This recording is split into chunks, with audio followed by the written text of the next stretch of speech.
ndakaawo waliwo omukyalo ono omulongo Sala babiri asome ebbaluwa yalinawo ekivvulu nengenda awo ku gundi nakivubo nasanga gayi bamuyita DJ Scofield DJ Scofield maze ebbanga nga mulaba naye nasanga ali awo tali mu kkuba byuma bye nabwe natuuka ku stage ngende nnyimbe gayi n'ateekawo embeera osegeera nannemesa nkole ki oyimbe nayina gye nayina okulaga nayina okugenda wa Sheera Gashumba ekiro kuba Sheera yampita ku ssaawa 4 kati nga nnyangwa nnyimba awo nsobole okugenda okufuna engoye nga baggalawo gayi yaŋŋambye Dacumi tukola ki tuggalawo nasangawo Wembule nga yadda ku stage Wembule naŋŋamba Cumi sooka gayi yateekawo embeera waliwo n'akakazi kaaliwawo nga kalinga amayembe nga kalinga ekyokoola ne kateekawo embeera okumanya Cumi ndiko amaanyi ate njiriko omukisa omulongo yayimuka mu ntebe najja n'abagamba mu bizikize mpozi Cumi nga yayimba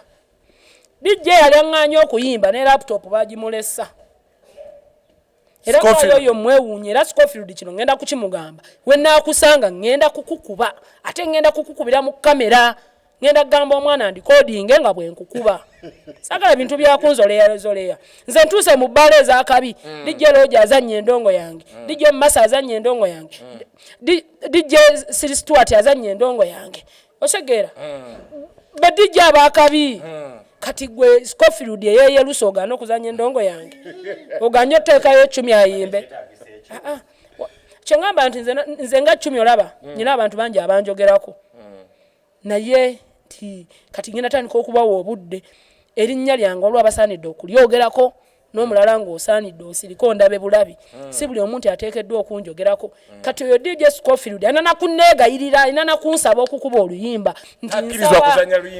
nti nsaba nkuba oluyimba lwo wakwetondera Cumi bwaba neetondedde naye nakikolera mu lukale kubanga yali andabisa nga ndi mu lukale ate nga abantu bannindiridde ekyo kyabusiru nnyo ddala Scofield kyeyakola siri musanyufu obwagazi bwe nali muyinako bwonna bwafa oba yakunyooma bino bye tunyooma abantu kolooza tali gamba nzaddayo nenebuuza ddayo kukola ki tena yadde mix etambula ku YouTube tena yadde mix eri ku mukutu gwonna nembuuza Scofield awoza okuddayo ku stage agenda kukola ki comedian muyimbi nangamba naze wano kuva maze wano essaawa 9 nemugamba essaawa 9 n'eddakiika 5 zanya nomala ku stage kyekingi kati so gonobeereyo ng'ogenda mbukunnemesa mbumbu sigenda kuyimba nja kuteekako embeera kansabe munonya nze nzize okuyimba nga buli omu ammanyi nga bw'aba presenter alina okuzannya oluyimba lwange nga bw'aba presenter alina okunjogerako nga bw'aba DJ alina okuzannya bw'aba director wa video nga alina okukwata video yange nze nsandise okuyimba nga mmaze kumanyikwa wonna saagala kwekooya toyambiddwa siyambiddwa so kati Cumi waabazze ate nze abantu bagenda nakunfunamu nze nsobola okuyimba ekivvulu sente zonna nenzikuwa nze nsobola okuteeka Cumi kati nze nga sina na kyentutte nze size kuyimba nti njagala bugagga njagadde nsanyuse ku bantu badijje bali eyo nga bazanya abayimbi nga bayimbi tebalina kye babawa ba presenter bali eyo nga bayimbi tebalina kye babawa baani ba promoter nze njagadde buli muntu asanyuke ng'akola nange plani zange nene nnyo sigenda kuzibagamba engeri gye mutagenda kunnyambako naye nga plani zange nene nnyo era nga zigenda kugasa eggwanga Uganda. Yes. So mu mbeera eno Cumi wootegudde waba mwami abakyala bamuyayanira bammeko abaami abali mu inbox abaagala okukwana Cumi ngeri gy'otegudde oluyimba kuba abasajja bakwaniriza nze message sizisoma ndiriitinga bwe ndaba nga zituuse mu 10 nga nzidiriitinga kubanga nze Cumi natuuka dda mu side ekwanibwa eryekwanira gwemba njagala kuba nnyina buli kimu abakadde baabo balaba emmotoka baziguze bakadde nze ndi mwana muto buli kimu nkola ki nkirina. Yes. So otoli mu stage ekwanibwa gwakwana nze akwana nyina emyaka 25 nyina buli kimu. Yes. So kitegeeza ayagala okwetantala abana abakwana abaweereza bo message tewali nze sikwanibwa. Okay. Nze sikwanibwa. Nze Cumi nzakwana nsiima busiimi nenkwana nti simyenga gundi oyo yali mu bbulu n'omutwala mu kirevu. Yes. Kale so mwena abagala Chumi abadde bamwegwaniza mumuveeko ate akyali mbeerera si ekyo? Siri mbeerera. Siri mbeerera. Nze ngenza okujja mu industry nga nayagalwa dda. Nga bankyambuwa dda. So siri mbeerera sagala balowooze bwe batyo. Tewali kye sitamanyi bwe ngamba kugwa mu mukwano ngumanyi n'engeri gye nsobola okugwesuulamu. Chumi ajja kuzita. Okay, tutunulire naye twalaba n'akatambi akatambula naye natugamba teyali ggwe. Akatambi. Akatambi. Nange nalabanga yenze. But serious? Nalabanga yenze mu katambi.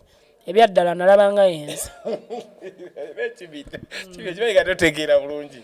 Ate kati bagambe kaniza atagenda mu bigeza amagezi ng'etazaaki. Akatambi ketwalaba akatambula walabanga yeggwe. Akatambi akakafuluma ak'obuseegu nalabanga yenze. Nalabanga yenze nga nine Frank abawo. Nalabanga yenze. Abawo mutono bwatyo. Mulema. Mulema. Kibitulira edogo ani manager okubya oluyimba muyimbi management zibeesooka mangu awo ne beesooka booking management ya Mostive Ganga ne bagijonkedde bagiripidde ani manager kwa woteguda bagenda kulya sente mu linnya lyo eyo mu byalo mbuli ayagadde naye abayimbi abagala kolabo mulindeemu Chumi akyali muyimbi mupya temunyigiriza kolabo ajaba wa kolabo gwasiime gwa wa kolabo nga wagamba gwo kutego okoze gobba so gwasima gwa wa kolabo so kumukutu gwenkola video subscribe ko ne kade otherwise ife tukwebaza oyina akatalekeka konna akatalekeka just ndi waneno okubebaza buli muntu asupport nze buli muntu ayagala Chumi nganze mwana ndi musanyufu nnyo buli abantu abazanya endongo yange abankoledde challenge abatadde wa buli wotadde oluyimba lwange saba mukama akujjukire akaddaako kontaddemu nawe akuweremu ekirungi mwebale nnyo mwebalire ddala temujjanga oko amina so nga tudduka gundi Silverback Lounge awo ku Salama Road kyekifo ekigenda okukuwa emirembe gwateekateeka birthday party olina meeting za kwanjula jangu tweyune tulina restaurant efumba emmere ya wano nebunaayira tulina washing bay emmotoka evaawo etukula n'akafo akalungi ak'okuwummuliramu tulina kakaawa akalungi kale gwe wenna ateekateeka omukolo gw'engeri yonna weyune Silverback Lounge ku Salama Road okulira na Makindye Secondary School tugoberere ku social media sites zaffe ku TikTok, Facebook, Instagram ngera tukola essaawa 24 tukola deliveries ku Jumia ne Glovo tufune ku noti 755 322 755 noti ngeyeri ku WhatsApp oba noti 2 noti 994 emu Silverback Lounge the peak of enjoyment. Chumi oluyimba gwokutegwa ba lufuuse ensonga era lukyakikolera ddala lukyafu banaiba mwina nyaka nja kugoba gwe kunjo olaba ndi mu interview ate oyogera so oluyimba anti toliwa wano ne tuli mu interview nnyabo totweta kaate kajanja naawe tuli mu interview egera muli ebiteeteeyi kati kyogamba kati tukole tuti mugamba za mupangisa wano jamugobawo gwokutegwa ba sina budde buyimba kapera kati kuba kati bangambe emmere idde adeso akubanga ngenda lya mmere atenzire mu kapera kayimba kyogamba tokamanyi lupi Chumi nsaba batweka tule ku ddoboozi lya boss Mostive Gang erimu bayimbi bamekanga tona twakapera Mostive Gang erimu abayimbi kati sofa bali mukaaga MC Chumi ba Uncle Chumi nesi nabakolera nnyimba njagala bazadde babe basooke bampereze ssente yeah.